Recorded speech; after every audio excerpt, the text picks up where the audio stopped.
Justice ധർമാധികാരിയും justice Shyamkumar Shyamkumar ഇവർ ചേർന്നിട്ടുള്ള division ബെഞ്ചാണ് ഒക്ടോബർ 9 വിധി നൽകുന്നത്. സാധാരണ നമ്മൾ വഖഫിനെതിരായ സംഘ് പരിവാർ ഭാഗത്തു നിന്നുള്ള ആളുകൾ പറയുന്ന മാതിരിയുള്ള ഇങ്ങനെ പോയി കഴിഞ്ഞാൽ താജ്മഹൽ എന്താകും, നമ്മൾ ഈ ഇരിക്കുന്ന കോടതി പോലും വഖഫ് ഭൂമിയായി പോകും എന്ന് ഇവർ പറയുകയാണ്. മുനമ്പം വഖഫ് ഭൂമിയുമായി ബന്ധപ്പെട്ട വിഷയം സബ് ജുഡൈസ് ആയുള്ളൊരു കാര്യമാണ്. വഖഫ് ട്രിബ്യൂണൽ കേസ് നടന്നുകൊണ്ടിരിക്കുകയാണ്.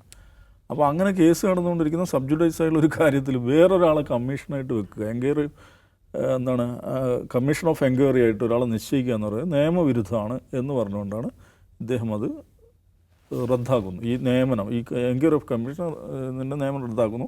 സർക്കാർ അപ്പീൽ പോകുന്നു ഡിവിഷൻ ബെഞ്ചിലേക്ക്.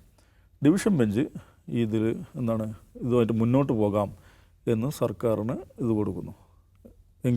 കമ്മീഷൻ ഓഫ് എൻക്വയറി കുഴപ്പമില്ല, അത് നിയമവിരുദ്ധമല്ല എന്ന് പറഞ്ഞ് പ്രവർത്തനങ്ങളായിട്ട് മുന്നോട്ട് പോകാം എന്ന വിധി നൽകുന്നു. പക്ഷേ ആ വിധി നൽകുമ്പോൾ അവിടെ നിൽക്കുന്നില്ല division bench. Dharmadhikari justice ധർമാധികാരിയും justice Shyamkumar Shyamkumar ഇവർ ചേർന്നിട്ടുള്ള ഡിവിഷൻ ബെഞ്ചാണ് ഒക്ടോബർ 9 വിധി നൽകുന്നത്. ആ വിധിയിൽ ഗുരുതരമായ ചില പരാമർശങ്ങൾ. ഒന്നാമത്തത്, ഇത് വഖഫ് ഭൂമി അല്ല എന്ന് പറയുന്നു.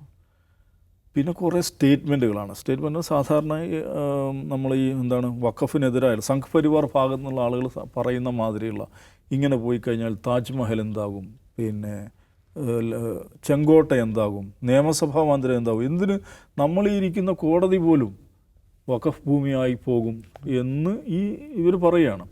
എന്തിനാണ് ഇത്തരം പരാമർശങ്ങൾ നടത്തിയെന്നൊരു ക്വസ്റ്റ്യൻ ഉണ്ട്. ഒന്നാമത്, കോടതിക്ക് മുമ്പാകെയുള്ള പ്രയർ എന്താണ്? അവർക്ക് ഒരു അപ്പീലാണ്.